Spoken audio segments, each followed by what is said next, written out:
부산은 지금 틈새가 될 수 있는 게요, 진구 쪽이거든요. 운정에 관심이 있으면요 지금 움직이시는 게 맞아요. 남산역하고 청라운동역 구축 아파트들은요 이제 틈새로 작용할 거예요.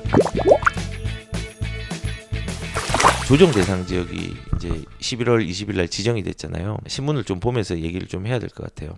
일단은 지금 현재 가격이 움직이고 있는 데를 말씀을 드리면요, 수도권 남부권으로 움직이는 부분들이 조금씩 미미하게 나타나기 시작했고요. 그리고 특히 이제 저평가되었던 일산도 들썩거리기 시작했어요. 한 몇 주 됐어요. 이제 가격이 이제 많이 올라가기 시작을 했는데, 이제 호재 중심인 지역도 있고 김현미 그 장관이 계신 아파트의 호가도 우리 아파트는 디딤돌 받을 수 있다라고 얘기했는데, 이제 7억이 훨씬 호가가 넘어가는, 앞뒤로 되는 상황이 된 거예요. 이것도 김포의 저가가 소진되니까 거기에 대체할 만한 고향이 가격들이 좀 움직인 거예요.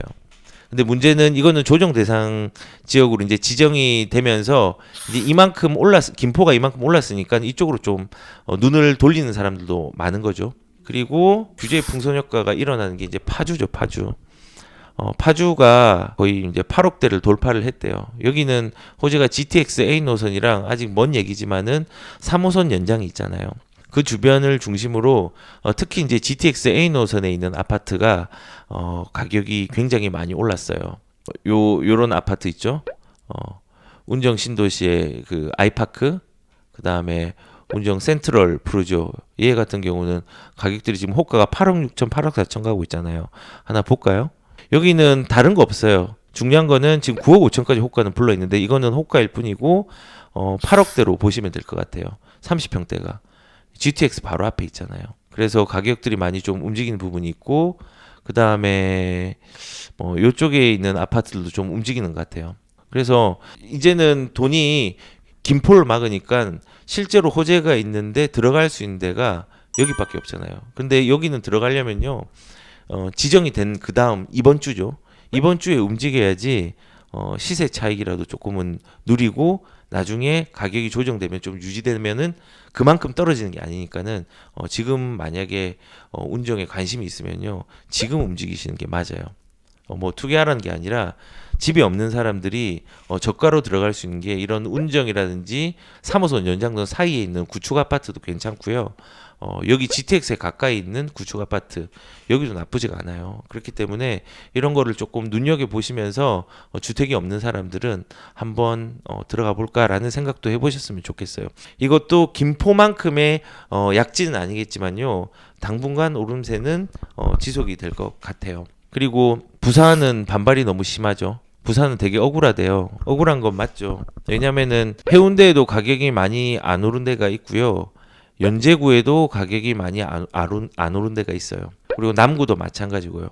그러니까는 신축이나 재개발 재건축이 될 수 있는 부분, 그다음 입지가 조금은 괜찮아가지고 가격이 상승한 데는 있어요. 근데 부산 같은 경우는요, 억울한 사람들이 많죠. 왜냐면은 1년 전에 그 부산은 그 해운대를 비롯해서 몇몇 곳이 조정 대상 지역으로 해제가 되었잖아요. 이번에 지정이 된 거고. 근데 예전에 이제 가격의 흐름들을 보면요, 첫 조정 대상 지역 규제가 있으면서 되게 무서워했던 것 같아요. 왜냐하면 규제니까 더러 무섭잖아요. 그래서 그때는 막 상승이 뭐 수도권처럼 확 되진 않고요, 어느 정도 일정한 부분은 조정이 계속 이루어지고 있었거든요. 특히 이제 구축 같은 경우는요, 가격이 되게 많이 떨어지고 해제가 된 이후에, 조정 대상 지역이 해제가 된 이후에 가격들이 급변하면서 오르기 시작했어요.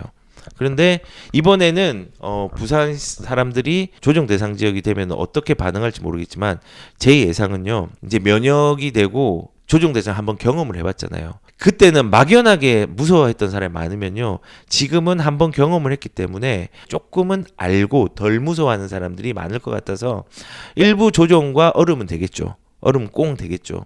하지만은 나중에 이 규제의 면역 때문에 가격들의 움직임들은 나중에 후반부에 얘가 해제되기 될지 안 될지는 언제 될지 모르겠지만은 오랫동안 묶여 있지는 않을 거라는 생각이 좀 들긴 들어요. 예, 그래서 부산 사람 억울해하는 부분들은 이제 구축이라든지 가격의 반응들을 보지 못한 사람들이 그런 것 같고요. 부산은 지금 틈새가 될 수 있는 게요, 지금 요렇게 묶였잖아요. 5개가 해운대, 동래구, 연제구, 수영구, 남구가 묶였는데 되게 은근히 가격이 많이 오른 데가 요 진구 쪽이거든요. 그래서 진구도 눈여겨보시는 게 좋아요. 그리고 진구가 틈새로 아마 좀 작용을 할 거예요. 현재 이제 부산 전체로 보면 울산이라든지 창원이라든지 이제 풍선 효과가 좀 나타나는 것 같고요. 그리고 여기 요런 진구 같은 경우는 재개발도 일부 많이 있고 재건축도 일부 있고 그리고 호재가 좀 있어요. 큰 호재가. 차량기지 범천동 차량기지뿐만 아니라 이거를 예전 옛 그 철도길을 좀 연결하는 사업들도 부산에서 좀 추진하고 있더라고요. 그래서 이런 데로 이제 가격들이 돈이 좀 갈 데가 없는 사람 다주택자라든지 아니 1주택자라든지 1주택자가 2주택으로 넘어가려든지 뭐 이런 사람들은 아마 이쪽으로 넘어갈 수도 있고 무주택자가 이런 조정 대상지 무서운 사람들은 반대로 요런 데로 이제 가격들이 번질 수 있는 부분이 있죠. 그래서 이게 너무 안 좋은 것 같아요. 뭐 좋게 하죠. 가격이 올라가는 거. 근데 이렇게 꾸역꾸역 막아서 틈새를 놔둘 바에야 아예 그냥 다 풀어버리는 게 더 낫지 않으세요? 보유세 올리고 그래서 다주택자를 부담스럽게 하고 취득세 뭐 조금 더 지금 너무 과하지만 조금 내려가지고 약간은 부담스럽게 해서 다주택자들이 물건을 내놔야지 거래가 되죠. 양도세를 좀 중과를 안 시켰으면 좋겠어요. 그렇게 되면은 이렇게 굳이 틈새를 막고 해가지고 거기에서 새어나오는 돈들이 다른 데로 유입돼가지고 가격이 올라가고 하는 현상들이 없을 건데 너무 안타까워요. 그리고 뭐 부산뿐만 아니라 이제 대구 수성구도 됐는데 대구 같은 경우도 좀 요렇게 이제 지정이 됐어요. 근데 대구는 되게 특이한 동네였어요. 원래 여기는 투기 과열 지구만 지정이 되어 있고 조정 대상 지역은 지정이 안 돼 있었어요. 근데 세금을 관장하는 건요. 투기 과열 지구가 아니라 조정 대상 지역이에요. 그래서 여기는 뭐 중과 대상이 되지도 않았고 그다음에 비과세 혜택에 거주 요건도 없었어요. 그런데 이번에 조정 대상 지역과 투기 과열 지역이 동시에 묶이면서 이제 세금에 대한 부담감들이 생기는 처음 경험하는 수성구의 어떤 느낌들을 이제 수성구민들은 느끼실 건데 근데 여기도 좀 판으로 박았잖아요. 사실 수성구 이 범어동 쪽에 이 교육열이 되게 좋은 지역 말고는 요쪽하고 이제 황금동이라든지 이런 데 빼고는 범물동이라든지 요런 동네 지산동 요런데 범물동 지산동 요런 데는 가격들 많이 안 올랐어요. 근데 굳이 이렇게 묶으면은 여기는 더 묶이는 양상이 생기는 거죠.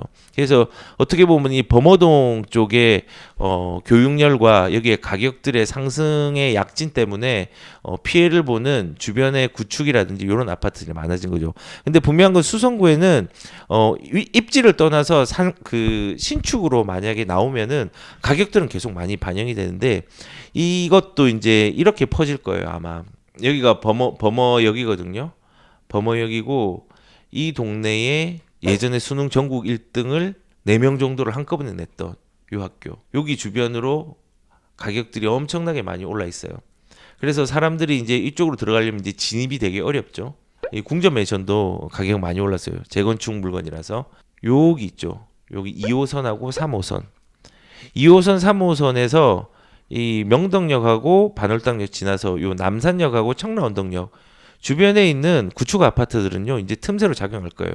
요까지가 규제예요. 그래서 요 라인에 주변에 있는 구축이나 신축 아파트들은요 가격 약진이 지금도 조금 진행이 되고 있지만은 더 많이 될 수 있는 여지들이 있다고 생각해요. 수성구가 이제 세금에 대해서 조금 제약이 있으니까 이쪽으로 또 틈새가 퍼질 수 있는 생각이 있다고 생각이 들고 지역으로는 이제 경산 쪽으로 많이 퍼지겠죠. 경산 쪽으로. 경산도 옛날에는 진짜 시골이었는데 발전을 되게 많이 했어요. 많이 했는데 경산 쪽으로 이제 가격들이 이쪽으로 이렇게 조금 퍼지는 양상이 생길 것 같아요. 결국은 제가 말하고 싶은 부분은 뭐냐면요. 가격이 오르니까 사세요는 아니에요. 1주택자는 사는 게 필요하신데 중요한 거는 가격이 오른다고 사는 게 아니라 이렇게 틈새라는 부분들이 생기는 정책 자체가 조금 모순이 된다는 거예요. 지금 가격들 많이 올렸잖아요. 가격이 오른 게 예전에는 투기 세력들이 일부 큰 영향을 미쳐서 가격이 올랐지만은 지금 시장 같은 경우는 정책의 부작용으로 가격이 더 많이 오르는 케이스예요. 그래서 그 기조를 계속 유지한다면은 아마 이 부작용 계속 나올 것 같고 이게 다람쥐가 쳇바퀴를 이렇게 계속 돌리잖아요. 돌리는데 앞으로 가려고 해도 계속 앞으로 안 가요. 그러면 어떻게 해요? 방향을 틀어가지고 옆으로 빠져나와야죠. 그러니까 이번에 정책이 그런 식으로 진행이 되지 않는 한 되게 어렵지 않을까. 내년도 불안하지 않을까. 그래서 그 부작용의 피해자가 되지 않기 위해서 집을 사야 되지 않을까. 두 채가 아니고 세 채가 아니고 적어도 내가 살 만한 한 채는 사야 되지 않을까라는 생각이 좀 듭니다.